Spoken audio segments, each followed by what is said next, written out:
এই যে নূরকে যেভাবে পিটানো হলো, জাতীয় পার্টির যারা পিটালো নূরকে, সেই নূর এখন মাশাআল্লাহ প্রধানমন্ত্রী ক্যাবিনেটে একজন মিনিস্টার। এনসিপি গালি দেওয়ার কারণেই কিন্তু নূর কি তার মার কি ভুলে গেছে, ভুলে যাবে? তাহলে ডেফিনেটলি না, মানে কেন সে ভুলবে? সে ভুলবে কেন? সে ভুলবে? তাকে যেভাবে অত্যাচার, সে যেভাবে আসলে অত্যাচারিত হয়েছে, আমি ধারণা করেছি মনে মারাই যাবে। আমি তো ভাবছি যে মারাই যাবে, আমি তো দোয়া করতেছি আল্লাহ বাঁচায় রাখো ছেলেটাকে। সে মন্ত্রিত্ব পেয়েছে, আমি মনে করি যে এটা সে ডিজার্ভ করে, ডেফিনেটলি ডিজার্ভ করে। হ্যাঁ, কিন্তু কথা হলো কি, সে তো তার মারটা ভুলে যাবে না যে আমি মার খাইছিলাম জাতীয় পার্টির কাছে। জাতীয় পার্টির উপরে হামলা কেন হয়েছে? এটার জন্য জিএম কাদের দায়ী, এটার জন্য কথিত মহাসচিব দায়ী।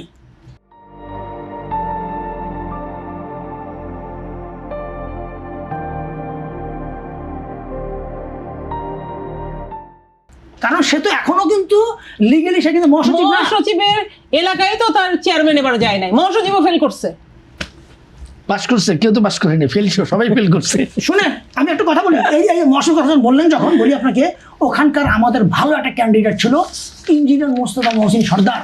সে এর আগের চেয়ারম্যান হয়েছিল। আপনারও তো বাড়ি ওখানে মনে হয় না? হ্যাঁ। এখন কথা হলো কি জানেন, তাকে নমিনেশন দিল না। কেন দিল না জানেন? বিকজ পাটোয়ারি দিব। তার মানে কি? তার মানে ব্যক্তির লোককে পছন্দ করছি, আমি প্রার্থী দেখছি না। প্রার্থী যদি দিত তাহলে মোস্তফা মহসিন সর্দার কনফার্ম হতে এমপি হয়ে বেরিয়ে আসতো। তো এই হলো মহাসচিব, মানে জাতীয় পার্টি না, এটা বাংলাদেশের হিস্ট্রি। জাতীয় পার্টির ঢেলে সাজাতে হবে। শুনে, জাতীয় পার্টির ইতিহাসে, বাংলাদেশের ইতিহাসে একটা পলিটিক্যাল পার্টি মোস্ট ফেলিয়ার মহাসচিব।